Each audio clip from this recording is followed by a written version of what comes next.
Our topic of discussion today is when nationalism becomes negative. What happens when we misunderstand it or misinterpret it? And we're going to delve in this segment into this discussion about the Pledge of Allegiance to the flag, which many are saying today is an act of idolatry. Well, is it or is it not? Well, let me give you a little history of the Pledge of Allegiance. It was actually written in August of 1892 by Baptist minister Francis Bellamy. It was originally published in the Youth Companion magazine 1 month later on September 8, 1892. And in all actuality, friends, Francis Bellamy hoped that his pledge that he had penned would not just be used by the United States. It could be used by the citizens of any country. And so in its original form, it read like this: I pledge allegiance to my flag and to the republic for which it stands, one nation, indivisible, with liberty and justice for all. And that was the first Pledge of Allegiance. However, in 1923, the words, the flag of the United States of America, were added to the pledge. So at that time, it read, I pledge allegiance to the flag of the United States and to the republic for which it stands, one nation, indivisible, with liberty and justice for all. But in 1954, in response to the communist threat at the time, President Dwight D. Eisenhower encouraged Congress to add the words under God, creating the now famous 31-word pledge that we say today. So the pledge now reads, I pledge allegiance to the flag of the United States of America and to the republic for which it stands, one nation under God, indivisible, with liberty and justice for all. And by the way, Section 4 of the Flag Code states that the Pledge of Allegiance to the flag should be rendered by standing at attention, facing the flag, with the right hand over the heart. When not in uniform, men should remove any non-religious headdress with their right hand and hold it at the left shoulder, the hand being over the heart, and persons in uniform should remain silent, face the flag, and render the military salute. So Gary not only is standing for our nation's anthem under attack, in some quarters, even within the Christian community, as I've stated, the pledge to the flag is now deemed not just unnecessary, but also idolatry. We know that there are atheist groups that claim that. There's some members of the Amish that claim that, they don't want to say the pledge, and they've resisted saying the pledge. But is, Gary, in any realm, is there any possibility that reciting the Pledge of Allegiance is idolatry? Your thoughts? Well, no, it's not idolatry at all. When we pledge allegiance to the flag, we are not worshiping the flag. We're not worshiping the nation. We are just making a statement that we are going to be committed to the principles for which it stands. And, when we look at the United States of America, going back into our history, we see that this nation was founded upon biblical principles. And so when I stand and pledge allegiance to the flag, I'm not worshiping that flag. I'm not worshiping our nation. I'm just recognizing that God has established this nation, and this nation has been built upon godly principles, and I am making a commitment to doing everything that I can to strengthen this nation and to support those biblical principles. I do want to say just one thing here as a sidebar, well, maybe two things. First of all, that phrase, one nation under God, that was put in by a pastor who lived just within 20 miles from where I'm sitting right now in Huntington, Pennsylvania. And I kind of rejoice over that a Pennsylvanian had a part to play in that. But also one of the things that we need to recognize is that the grammar of that particular pledge does not put a comma after nation. You many times hear people recite it by saying one nation, under God, indivisible.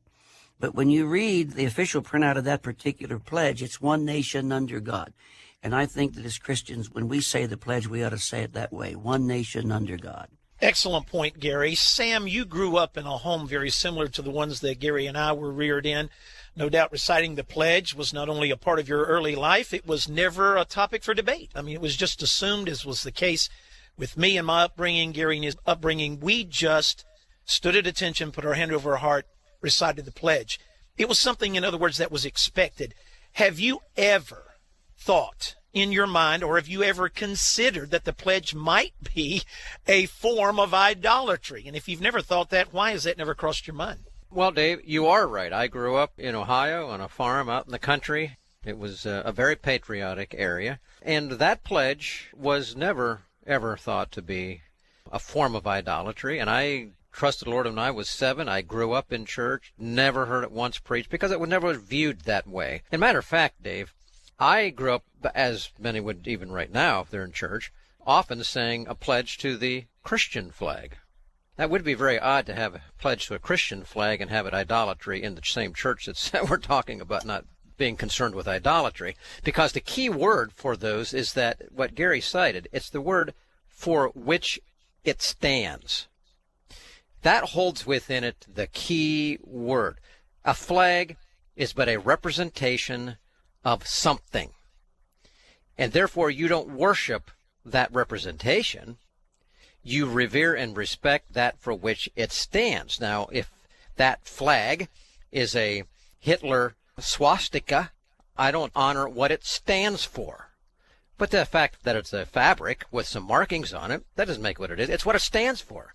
And so even as I read that original, My Country 'Tis of Thee, that last thing, Our Fathers, God, to Thee, Author of Liberty, to Thee we sing. You could say, to Thee we pledge. Long may our land be bright, with freedom's holy light. Protect us by Thy might, great God our King. Dave, that's what our nation stood for. And that's why the flag, being a representation of that, is but a reminder of that which God has given us, and of that which then we need to pray that God continues, if in fact we want to continue our freedom and love our freedom.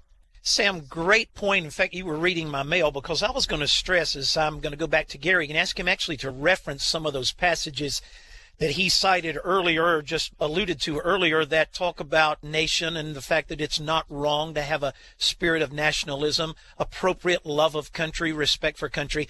But the pledge says, I pledge allegiance to the flag of the United States of America and to the republic for which it stands, which is an oft misunderstood component today in our country. We constantly hear the phrase, we're a democracy, we're a democracy. No, we're not. We're a constitutional republic. And that flag represents that, and all that the founders envisioned that this nation could, should, and if appropriately followed, their insight would be for generations to follow. So, Gary, if you could talk a little bit about some of those passages of Scripture that you alluded to earlier that speak of a nationalistic spirit and why that is not wrong to have that, and why it is not wrong nor idolatry to pledge allegiance to one's flag, especially when it's the flag of the United States. Well, for instance, first of all, as we think of this word idolatry, that involves putting something before us and God. And when I pledge allegiance to the flag or sing our national anthem or think of the United States of America, I am in no way, shape, or form putting our flag or our nation before me and God. You know, in the Ten Commandments, back in Exodus chapter 20, the first of the Ten Commandments is, thou shalt have no other gods before me, and thou shalt not make unto thee any graven image. That's commands 1 or 2. When we salute the flag, when we sing the national anthem, when we have a tear in our eye when we think of the United States of America, we are not in any way, shape, or form putting that nation between us and God. And then when we take into consideration this whole idea of nationalism and what it is, I think one of the things that we need to realize, David, is that it's God who established the nations. And you can go way back to Genesis chapter 10 and verse 32, where it says, these are the families of the sons of Noah according to their genealogies by their nations. And out of these nations were separated on the earth after the flood. And then, of course, you can go down to Genesis 17, where God is speaking, and he says, as for me, behold, my covenant is with you, and you will be the father of multitude, many, many nations. And as you read throughout the pages of Scripture, you find that God himself always makes that clear distinction that there are such things as nations in the world. And then, of course, the key passage is, as I mentioned it in the last segment, in Acts chapter 17, verse 27, it speaks of God where it says, who has made of one blood all nations of men for to dwell on all the face of the earth, and hath determined the times before appointed and the bounds of their habitation. You know, without getting into in-depth explanation of these verses, it's God who has established the nations. He's put the people in the nations in which they find themselves, and people have the responsibility to strengthen those nations and be loyal to those nations. And Gary, the part you did not quote was the last part of that verse from Acts 17, that they might seek the Lord. So God establishes the bounds or the boundaries of nations for this purpose, that men might seek the Lord. And we could go back and talk about the Tower of Babel and how man tried to unify and break down the natural boundaries that God had established. Typically, when that happens, it's an attempt to go against God, not to seek Him. And so national boundaries, nationalism, respect for one's country, love of one's country is not idolatry, nor is saluting or pledging to its flag and what the flag represents.